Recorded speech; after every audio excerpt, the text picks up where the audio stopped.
오늘 함께 나눌 본 말씀은 여호수아 10장 16절에서 28절까지 말씀입니다. 본문을 다 다루기는 하나 읽는 것은 16절부터 21절까지만 먼저 읽도록 하겠습니다. 그 다섯 왕들이 도망하여 막게다의 굴에 숨었더니 어떤 사람이 여호수아에게 과여 이르되 막게다의 굴에 그 다섯 왕들이 숨은 것을 발견하였나이다 하니 여호수아가 이르되 굴 어귀에 큰 돌을 굴려 막고 사람을 그 곁에 두어 그들을 지키게 하고 너희는 지체하지 말고 너희 대적의 뒤를 따라가 그 후군을 쳐서 그들이 자기들의 성읍에 들어가지 못하게 하라.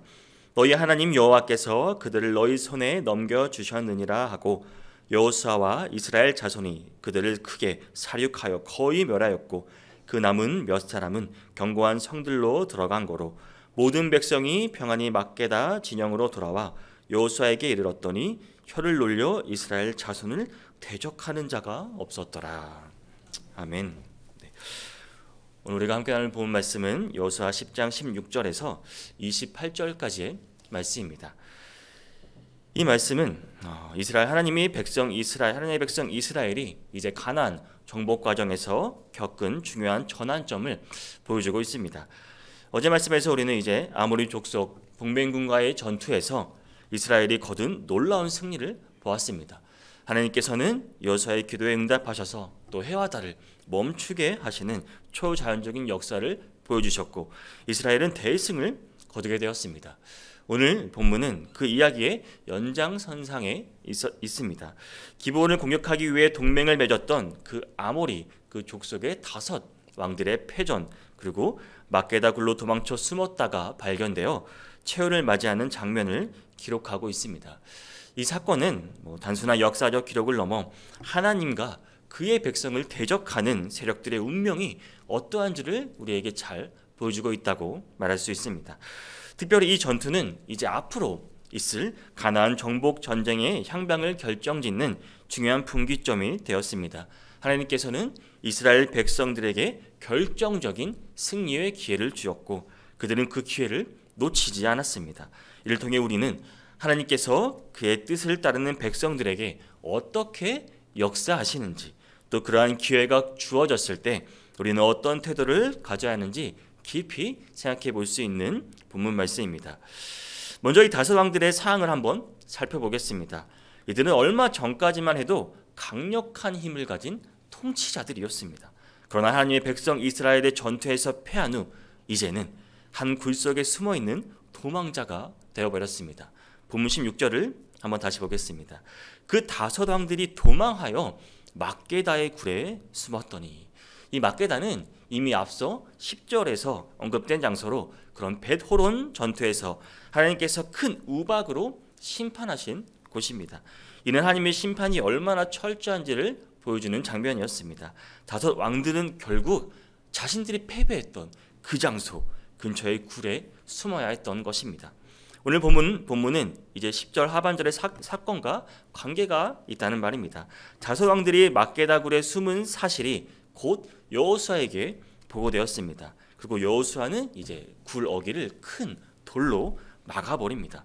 아모리 다섯 왕들은 이제 꼼짝없이 굴 속에 갇혀 죽음을 기다리는 신세가 되어버린 것입니다. 여호수아는 군사들을 굴 곁에 두고 그 굴을 지키도록 했습니다. 본문 17절 18절입니다. 어떤 사람이 여호수아에게 과여 이르되 막게다의 굴에 그 다섯 왕들이 숨은 것을 발견하였나이다 하니 여호수아가 이르되 굴 어귀에 큰 돌을 굴려 막고 사람을 그 곁에 두어 그들을 지키게 하고. 특별히 주목할 점은 이 왕들이 선택한 피난처입니다. 그들에게 남은 것은 겨우 바위 굴뿐이었습니다. 한때 화려한 궁전에서 권력을 누리던 이들이 이제는 어두운 굴 속에 숨는 신세가 되어버린 것입니다. 이는 하나님을 떠난 모든 권력의 영광이 여러분 얼마나 허무하고 험한 것인지 우리에게 보여주고 있습니다. 여호수아의 대응도 주목할 만합니다. 17절 18절에서 보듯이 그는 굴을 발견했다는 보고를 받자마자 즉시 굴 입구를 이제 큰 돌로 막고 지키도록 했습니다. 이는 하나님의 심판이 얼마나 철저한지를 보여주는 행동입니다. 이 장면은 하나님을 떠나 자신의 힘을 의지하는 것이 얼마나 허무한 것인지 보여줄 뿐 아니라 세상에 여러분 어떤 피난처도 어떤 권력도 하나님을 피할 수 없다는 말입니다. 오직 하나님만이 우리의 참 피난처가 되신다는 사실을 여러분 반드시 기억하시기를 바랍니다. 사랑하는 성도 여러분, 오늘날 우리도 어려움 앞에서 하나님이 아닌 세상의 피난처를 찾을 때가 있습니다. 재물, 권력, 세상 지위가 우리의 동굴이 될 수도 있습니다. 그러나 이러한 것들은 결코 우리에게 참된 평안과 안전을 가져올 수 없다는 사실을 여러분 기억하시기 바랍니다. 오늘 우리의 삶을 돌아보며 혹시 우리가 하나님이 아닌 다른 것을 의지하고 있는지 아는지 점검해보는 시간이 되기를 원합니다. 두 번째로 살펴볼 내용은 여호수아가 보여준 탁월한 전략적 지도력입니다. 여호수아는 5 아모리 왕들이 굴에 가둔 후 즉시 도망하는 적군을 추격하라는 명령을 내립니다. 본문 19절 말씀입니다.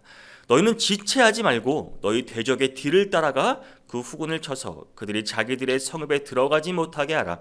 너희 하나님 여호와께서 그들을 너희 손에 넘겨주셨느니라 하고, 여호수아의 신속한 판단력을 볼 수 있습니다. 이러한 신속한 대응이 필요했던 이유는 그곳에 있는 그 지리적 상황 때문이었습니다. 막게다는 이제 라기스, 에글론, 헤브론 성과 가까운 거리에 있는 도시였습니다. 만약 여호수아가 즉각적인 행동을 취하지 않았다면 아마 이 도망치는 군사들은 이웃 성읍으로 들어가서 다시 군대를 모아 이스라엘을 대적할 수도 있었을 것입니다. 여호수아의 지휘는 단순한 군사적 전략을 넘어서는 또한 영적 지도력을 보여주고 있습니다. 그는 군사들에게 너희 하나님 여호와께서 그들을 너희 손에 넘겨주셨느니라고 말하고 있습니다. 이는 앞서 하나님께서 자신에게 하신 그 약속을 그대로 전하고 있는 것입니다. 여호수아는 이 전쟁이 단순한 정복 전쟁이 아닌 하나님께서 함께 하시는 거룩한 전쟁임을 상기시켜주고 있는 것입니다. 그 결과는 어떠했습니까? 본문 20절은 여호수아와 이스라엘 자손이 그들을 크게 사륙하여 거의 멸하였고라고 기록합니다. 서수의 병사들만이 견고한 성으로 도망갈 수 있었을 뿐입니다. 더욱 주목할 만한 것은 본문 21절에서 혀를 놀려 이스라엘 자손을 대적하는 자가 없었더라라는 기록입니다.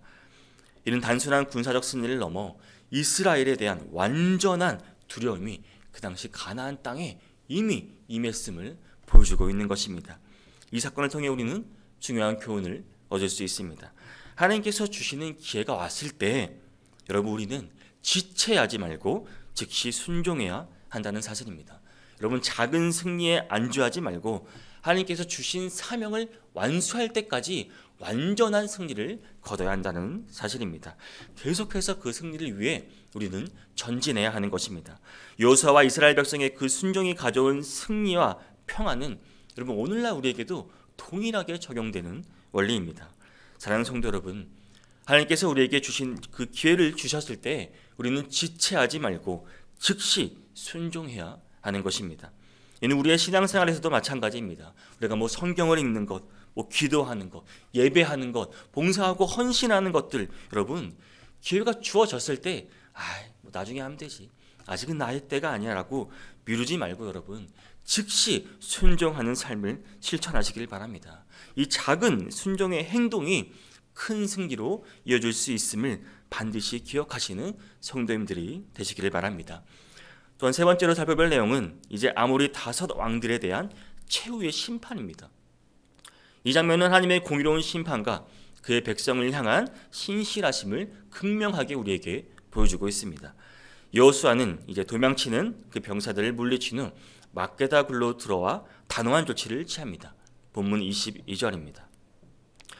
그때 여호수아가 이르되 굴 어귀를 열고 그 굴에서 5 왕들을 내게로 끌어내리라 하매, 이 명령은 심판의 시작을 알리는 것이었습니다. 이 5 왕은 이제 예루살렘, 헤브론, 야르몰, 라기스, 에글론의 왕들이었습니다. 성경은 그들의 이름을 구체적으로 기록함으로써 하나님의 심판이 얼마나 구체적이고 철저한지를 보여주고 있습니다. 특별히 주목할 부분은 이제 여호수아가 이스라엘의 지휘관들에게 이 왕들의 목을 밟게 하는 행위였습니다. 이는 단순한 군사적 승리의 표현을 넘어서는 깊은 의미가 있습니다. 본문 24절입니다. 그 왕들을 여호수아에게로 끌어내매 여호수아가 이스라엘 모든 사람을 부르고 자기와 함께 갔던 지휘관들에게 이르되 가까이 와서 이 왕들의 목을 발로 밟으라 하매 그들이 가까이 가서 그들의 목을 밟으매. 이어지는 여호수아의 말씀은 더욱 의미심장합니다. 본문 25절을 보면 여호수아가 그들에게 이르되 두려워하지 말며 놀라지 말고 강하고 담대하라. 너희가 맞서서 싸우는 모든 대적에게 여호와께서 다 이와 같이 하시리라 하고. 이 말씀은 과거에 하나님께서 여호수아에게 하신 약속의 재확인입니다. 동시에 미래의 승리에 대한 확신의 선포입니다. 여호수아는 이 사건을 통해 이제 이스라엘 백성들에게 하나님의 신실하심을 가르치고 있는 것입니다. 왕들의 처형 과정에서도 중요한 교훈을 발견할 수 있습니다. 그들의 시신을 나무에 매다는 것은 이제 당시의 전쟁 관행이었지만 여호수아는 신명기의 율법에 따라 해가 지기 전에 그 시신을 내렸습니다. 이는 하나님의 율법에 대한 철저한 순종을 보여주는 것입니다. 본문 26절 27절을 보면 그 후에 여호수아가 그 왕들을 쳐 죽여 5나무에 매달고 저녁까지 나무에 달린 채로 두었다가 해질 때에 여호수아가 명령하매 그들의 시체를 나무에서 내려 그들이 숨었던 굴 안에 던지고 굴 어기를 큰 돌로 막았더니 오늘까지 그대로 있더라. 더욱 의미심장한 것은 이 왕들의 최후입니다. 여러분, 그들이 피신처로 삼았던 굴이 결국 그들의 무덤이 되었다는 사실입니다.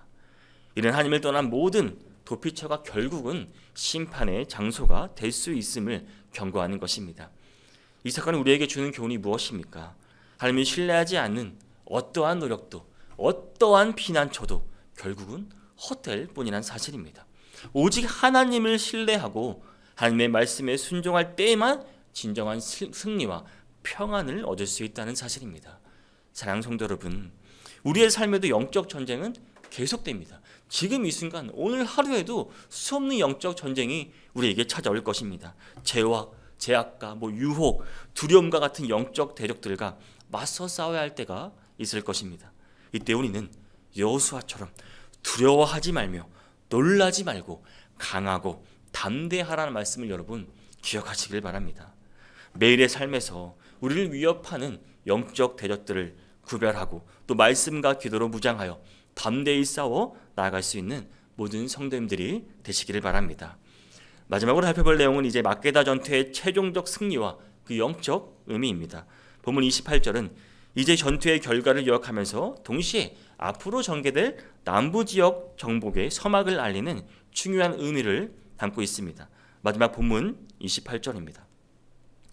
그날에 여호수아가 막게다를 취하고 칼날로 그 성읍과 왕을 쳐서 그 성읍과 그 중에 있는 모든 사람을 진멸하여 바치고 한 사람도 남기지 아니하였으니 막게다 왕에게 행한 것이 여리고 왕에게 행한 것과 같았더라.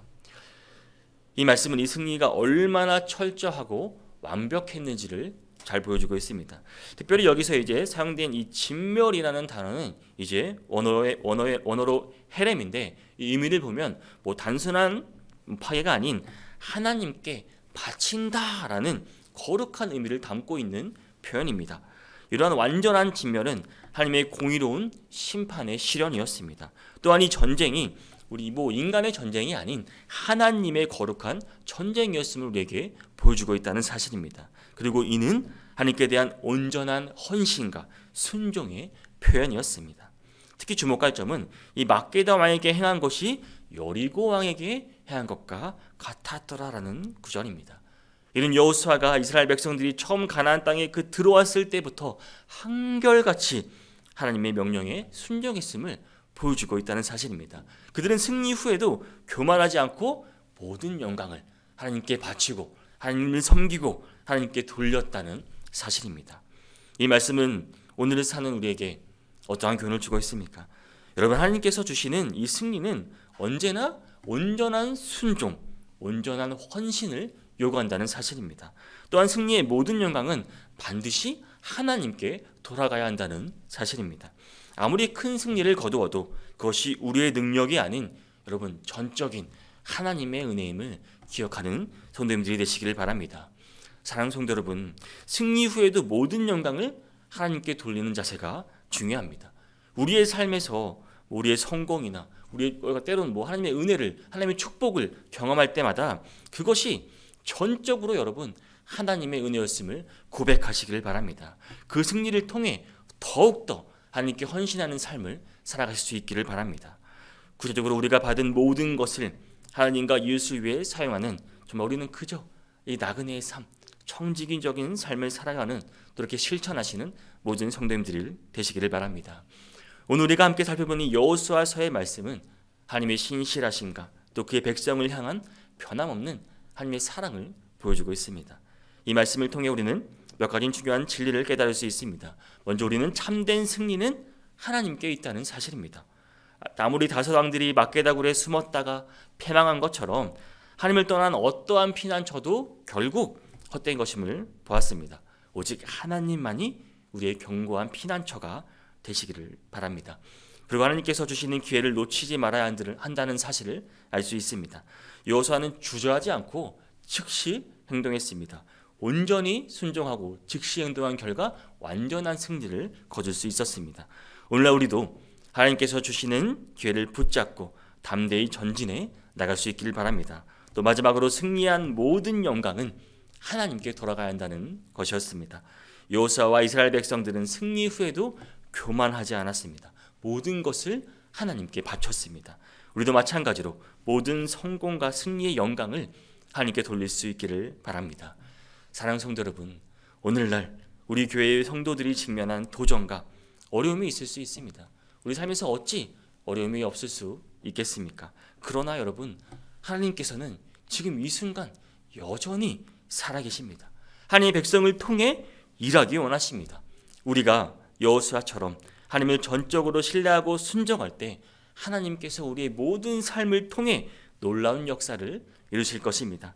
그런 역사가 오늘 하루 우리 삶에서도 이룰 수 있는 모든 성도님 되시기를 주님의 이름으로 축복합니다.